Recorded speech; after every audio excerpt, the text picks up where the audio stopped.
오늘 우리가 함께 나눌 말씀은 시편 46편입니다.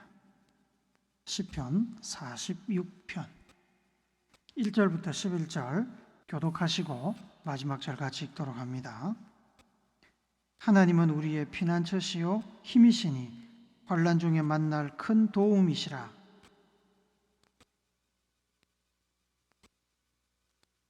바닷물이 솟아나고 뛰놀든지 그것이 넘침으로 산이 흔들릴지라도 우리는 두려워하지 아니하리로다. 셀라.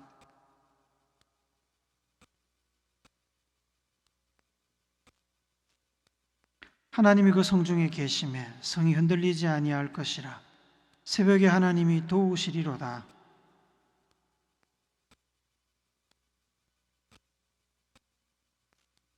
만군의 여호와께서 우리와 함께 하시니 야곱의 하나님은 우리의 피난처시로다. 셀라.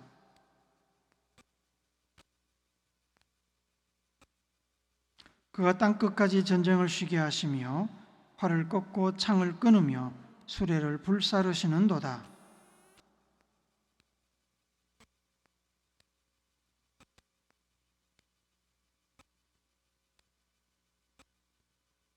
같이 읽습니다. 만군의 여호와께서 우리와 함께 하시니 야곱의 하나님은 우리의 피난처시로다. 셀라. 세상에서 가장 불쌍한 사람이 누굴까를 생각해 봤습니다. 돈 없는 사람도 불쌍하고, 직장이 변변치 않은 사람도 불쌍하고, 건강이 좋지 못한 사람도 불쌍하고, 나라를 잃거나 나라가 전쟁에 휘말린 사람도 불쌍하고, 독재자의 폭정을 견디지 못하고 나라를 떠나서 난민이 된 사람들도 불쌍하고, 사랑을 잃은 사람도 불쌍하고, 사랑하는 사람을 잃은 사람도 불쌍합니다. 모두 적어도 일면 불쌍한 사람입니다. 세상에 불쌍한 사람들이 많이 있지만 제가 생각할 때 가장 불쌍한 사람은 힘들 때 찾아갈 수 있는 사람이 없는 사람인 것 같습니다. 힘들 때 찾아가서 진심 어린 위로의 말 한마디 들을 수 없는 사람, 아무 조건 없이 시간을 내서 커피 한 잔, 밥 한 끼 같이 먹을 수 있는 사람, 그냥 조용히 어깨를 빌려주는 사람, 이런 사람이 한 사람도 없다면 그 사람은 참 불쌍한 사람입니다. 그런 역할을 해주는 사람이 보통은 부모님이나 절친이나 교회 동료들이나 이런 사람들이겠지요. 살면서 만나는 많은 사람 중에 내가 힘들 때 찾아가서 위로와 응원을 얻고 잠시 당면한 문제와 어려움에서 벗어나 쉼을 얻을 수 있는 사람이 한 사람도 없다면 우리는 살아온 삶을 한번 되짚어 봐야 될 것입니다. 내게 그런 위로자, 응원자, 피난처가 될 사람이 없다는 것은 아마도 나를 그런 사람으로 생각해 주는 사람도 없다는 말이 될 것입니다. 일이나 형식적인 관계를 넘어서는 깊은 인간적인 관계를 전혀 생성하지 못하고 있다는 뜻입니다. 사실 누군가와 인간적으로 깊은 관계를 맺는 것은 쉬운 일이 아닙니다. 어려운 일입니다. 요즘은 가족 간에도 그런 깊은 관계를 유지하는 것이 쉽지 않은 시대라고 말들을 많이 합니다. 하지만 세상이 아무리 악하고 천지가 개벽해도 가끔 그렇지 못한 사람들이 없는 것은 아닙니다만, 그래도 부모님만큼은 우리에게 그나마 조건 없이 우리를 응원해주고 밥을 먹여주고 잠을 재워주고 이야기를 들어주고 도움의 손길을 내밀어주고 쏟아지는 비를 피할 수 있는 우산이 되어주는 존재일 것입니다. 자식들에게 부모는 항상 유일하고 변함없는 피난처입니다. 하지만 그런 유일하고 변함없는 피난처와 같은 부모님도 세월을 거슬러 항상 우리 곁에 머물 수는 없습니다. 우리가 나이 들며 변해가듯이 부모도 나이가 들고 변해갑니다. 따스하고 아름다운 봄이 오면 뜨거운 열정의 여름과 풍성한 열매의 계절 가을이 뒤따르고 그 뒤로 곧 쓸쓸한 겨울이 오지 않습니까? 영원할 것 같았던 우리의 피난처인 부모도 우리 곁을 떠나고 말 것입니다. 언젠가. 부모와의 이별이 가장 슬픈 것은 돈으로 살 수 없고 노력으로 살 수 없는 유일무이한 피난처를 잃어버리는 일이기 때문일 것입니다. 하지만 우리 믿는 사람들에겐 또 하나의 피난처가 있습니다. 부모처럼 항상 우리를 응원해주고 우리에게 힘을 주고 항상 우리를 보살피고 비 오는 날 우리의 우산이 되어주고 한겨울에 우리의 온몸을 녹여주는 따뜻한 안방 같은 피난처가 있습니다. 이 피난처는 부모와 다르게 계절을 타지 않습니다. 세월이 변하고 흘러도 항상 그 자리에 변함없는 열정과 사랑으로 서 있습니다. 그래서 우리는 언제나 어디서나 찾아가서 어깨를 빌릴 수도 있고 수다를 떨 수도 있고 도움을 구할 수도 있고 그저 시간을 보낼 수도 있습니다.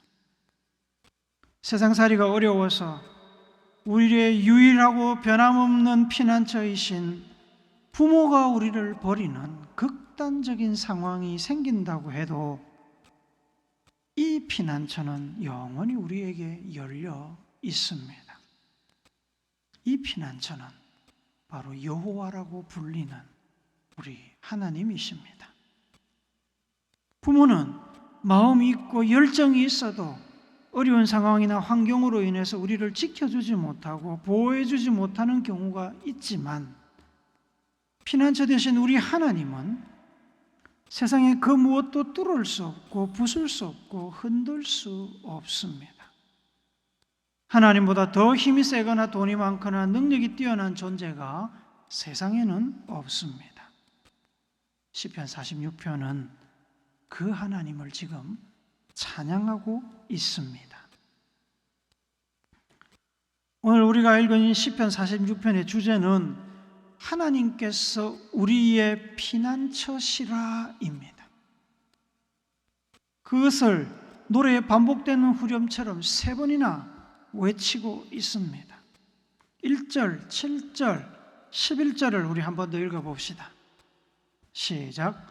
하나님은 우리의 피난처시요 힘이시니 환난 중에 만날 큰 도움이시라. 만군의 여호와께서 우리와 함께 하시니 야곱의 하나님은 우리의 피난처시로다. 셀라. 만군의 여호와께서 우리와 함께 하시니 야곱의 하나님은 우리의 피난처시로다. 셀라. 이 세 절은 시편 46편을 구성하는 3부분에 각각 포함되어 있습니다. 첫 번째 부분은 1절부터 3절까지고요. 두 번째 부분은 4절부터 7절까지고 세 번째 부분은 8절부터 11절까지입니다. 각 부분의 끝에는 셀라라는 단어가 포함되어 있고 다음 부분과 구별이 됩니다. 하지만 이 셀라가 글의 내용을 분리하는 문법적인 도구로 쓰이는 것은 아닙니다. 셀라라는 말의 의미는 우리에게 알려져 있지 않습니다. 학자들은 2가지 정도의 용도로 추측을 합니다. 첫째로 셀라는 아멘과 비슷한 역할을 했을 것이라고 생각합니다. 이렇게 여기는 사람들은 셀라를 멈춰서 들어라는 의미로 해석하기도 합니다. 앞서 읽은 내용을 그냥 지나치지 말고 잠시 거기서 멈춰서 그 내용을 한번 묵상해 봐라는 뜻입니다. 둘째로 셀라를 의미는 모르지만 음악 용어로 여기는 사람들도 있습니다. 음악의 기호나 지시사항 정도로 생각을 하는 겁니다. 이렇게 여기는 사람들은 셀라를 영원이라는 의미로 해석하기도 합니다. 이 1절, 7절, 11절의 핵심 내용은 말씀드린 대로 하나님이 우리의 피난처라는 사실입니다. 1절은 그 사실을 전달하기 위해서 좀 더 다양한 표현을 사용합니다. 하나님은 우리의 피난처시요 힘이시니 환난 중에 만날 큰 도움이시라. 하나님은 우리의 피난처입니다. 부모님이 제공해 주시는 조건 없는 사랑처럼 우리에게 사랑을 주시고 보호해 주시는 피난처이십니다. 왜 왔냐? 언제 가냐? 따지지 않으십니다. 언제든 가면 기쁘게 맞아주시고 따뜻한 밥 한 그릇 내놓으십니다. 밥값 내라고, 방값 내라고 요구하지 않습니다. 머물고 싶은 만큼 얼마든지 머물다 가라고 어깨를 두드려 주시고 품어 주십니다.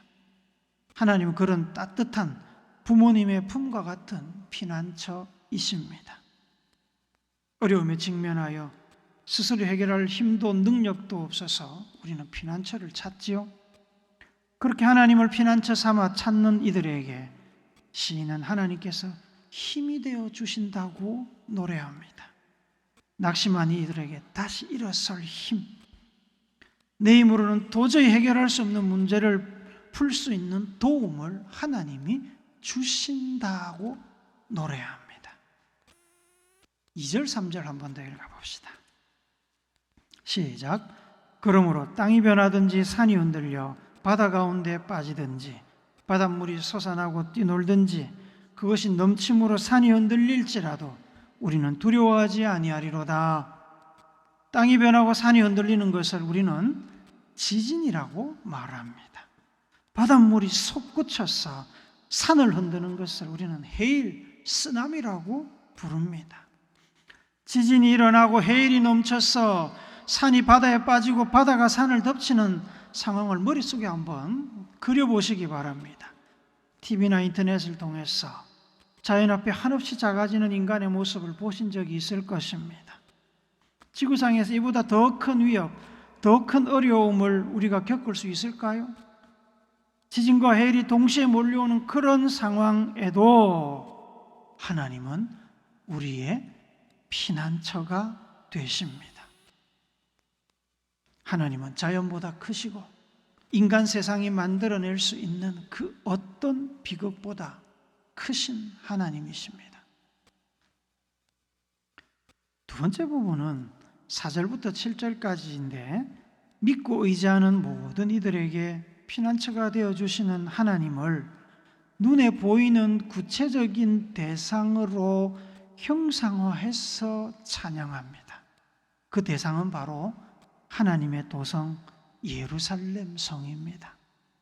이 성은 하나님께서 거하기로 약속하신 하나님의 성전이 있는 곳입니다. 역대하서 7장 12절 16절 같이 읽읍시다. 시작. 밤에 여호와께서 솔로몬에게 나타나사 그에게 이르시되 내가 이미 내 기도를 듣고 이것을 택하여 내게 제사하는 성전을 삼았으니 이는 내가 이미 이 성전을 택하고 거룩하게 하여 내 이름을 여기에 영원히 있게 하였음이라. 내 눈과 내 마음이 항상 여기에 있으리라. 성전을 봉헌할 때 하나님께서 주신 말씀입니다. 예루살렘 성에 있는 이 성전은 하나님의 눈과 하나님의 마음이 항상 있는 곳입니다. 하나님의 눈이 끊임없이 우리를 감찰하시고 하나님의 마음이 늘 우리 곁에 와 있는 그런 곳입니다. 하나님의 사랑과 열정이 백성들을 향한 그 열정과 사랑이 있는 곳입니다. 시인은 5절에서 하나님이 그 성중에 계심에 성이 흔들리지 아니할 것이라, 새벽에 하나님이 도우시리라 라고 찬양합니다. 성벽을 쌓는 것은 적의 공격으로부터 성내에 있는 사람과 재산을 보호하고 지키기 위함입니다. 예루살렘 성은 산 위에 지어진 성입니다. 산 중턱에 있는 데다가 벽을 두르고 있어서 적들이 공격하기가 매우 어려운 난공불락의 요새입니다. 사람이 방어를 해도 공격하기가 어렵습니다. 아무리 많은 군사와 무기를 거느린 군대가 쳐들어와도 쉽지 않습니다. 하물며 그 성을 하나님께서 지키고 보호하고 계신다면 누가 이 성을 정복할 수 있겠습니까? 새벽에 방어하기가 가장 어렵다고 합니다. 해 뜨기 직전 새벽이 가장 어둡다고 하지요. 밤을 새운 경비병들도 지쳐서 잠이 들기 쉽고 어둠은 말 그대로 칠흑 같아서 적군을 분별하기 어려운 시간이 새벽입니다. 그러나 걱정하지 마십시오. 시편 121편 4절을 같이 읽습니다. 시작. 이스라엘을 지키시는 이는 졸지도 아니하시고 주무시지도 아니하시리로다. 시편 17편 8절도 같이 읽습니다. 시작. 나를 눈동자같이 지키시고 주의 날개 그늘 아래에 감추사. 공격하는 이들에게는 절호의 기회요, 방어하는 이들에게는 최악의 시간, 자기 눈꺼풀도 지키기 어려운 새벽 시간이지만 하나님은 자기 이름을 두신 그 성, 자기를 예배하고 의지하는 자들이 모여있는 그 성을 지키십니다. 졸지도 않고 잠들지도 않고 눈동자같이 지키십니다. 그렇게 지키시는 분이 하나님이시고 그 성이 우리의 피난처입니다. 그러면 하나님께서는 지키기만 하실까요? 아닙니다. 공격이 최고의 방어라고 하는 말처럼 하나님께서도 그저 방어만 하시는 분은 아닙니다. 6절 같이 읽습니다. 시작. 문나라가 떠들며 왕국이 흔들렸더니 그가 소리를 내시며 땅이 녹았도다. 하나님의 백성들을 공격하려는 원수들이 큰 소리를 지르면서 일어나서 몰려옵니다. 그들의 그 엄청난 군대 공격성에 의해서 주변 나라들이 벌벌벌벌 떨어도 하나님께서 소리를 내시면 땅이 녹아내릴 것입니다. 땅이 녹아내리면 어떻게 됩니까? 그 공격해오던 군대가 다 땅에 가라앉고 말 것입니다. 몰살되고 말 것입니다. 그래서 아수르 제국도 무너졌고 페르시아 제국도 무너졌습니다. 세 번째 부분에 속하는 8절 9절에 보시면 하나님께서 땅을 황무지로 만드시고 전쟁을 거치게 하시고 활과 창을 꺾으시고 전차를 불살라 무용지물로 만드신다고 하나님의 능력을 찬양하고 있습니다. 이러한 하나님께서 우리의 피난처가 되어 주시는데 누가 감히 하나님의 품 안에 있는 우리를, 성도들을 그 피난처에서 끄집어내어 위해를 가할 수 있겠습니까? 누가 감히 그렇게 할 수 있겠습니까? 시편 91편 2절 4절 말씀 쉬운 성경으로 같이 읽습니다. 시작. 내가 여호와께 말합니다. 주는 나의 피난처시며 성벽이십니다. 나의 하나님, 내가 주를 굳게 믿습니다. 주는 반드시 여러분을 사냥꾼의 덫에서 구하시고 무서운 병에서 건져 주실 것입니다. 주는 주의 깃털로 여러분을 감싸 주시고 주의 날개 아래 여러분을 보호해 주실 것입니다. 주의 신실하심이 여러분의 갑옷과 방패가 되어 주실 것입니다. 원수들의 공격으로부터, 질병의 공격으로부터, 여러 가지 사건 사고로부터 하나님은 우리를 지키시고 보호해 주십니다. 그 어떤 존재도 하나님의 품으로 피한 우리를 망하게 할 수 없습니다. 하나님은 난공불락의 피난처, 난공불락의 요새이십니다.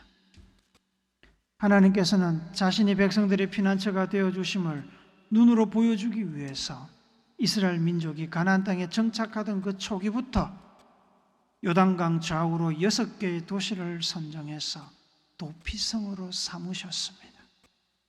게데스, 세겜, 헤브론, 베셀, 라못, 골란이 그 도시들입니다. 도피성으로 지정된 이 성들은 사람들이 의도하지 않게 누군가를 살인을 저질렀을 경우에 복수하려는 사람들로부터 생명을 보존하기 위해 도피하는 성입니다.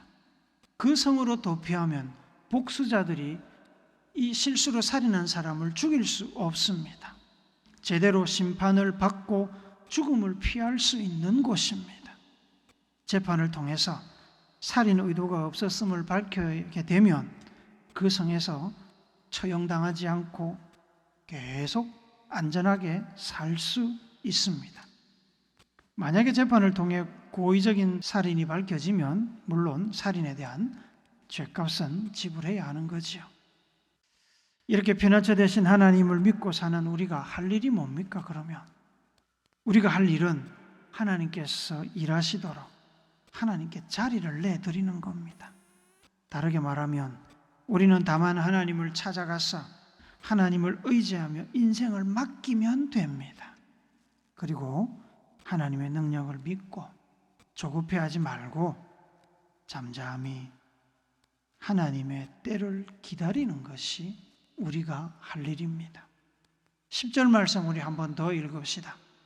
시작. 이러시기를 너희는 가만히 있어 내가 하나님됨을 알지어다. 내가 문나라 중에서 높임을 받으리라. 내가 세계 중에서 높임을 받으리라 하시도다. 하나님 앞에서 가만히 있어서 하나님께서 하시는 일을 지켜보면 하나님께서 하시는 일이 하나님이 어떤 분인지를 우리에게 알려줍니다. 하나님께서 하시는 일을 잠잠히 지켜보는 것은 하나님의 그 능력, 하나님의 그 사랑과 관심과 열정, 하나님의 그 보호하심, 우리를 향한 그 관심을 인정하는 행동입니다.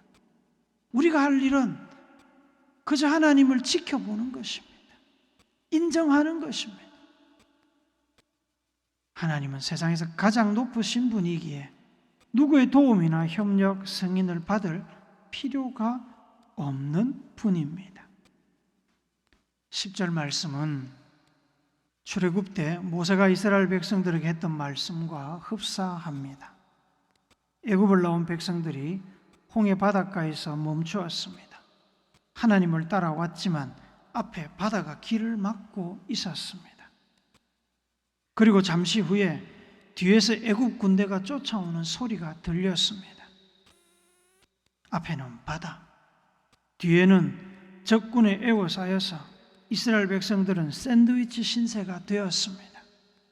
그때 모세는 이렇게 외칩니다.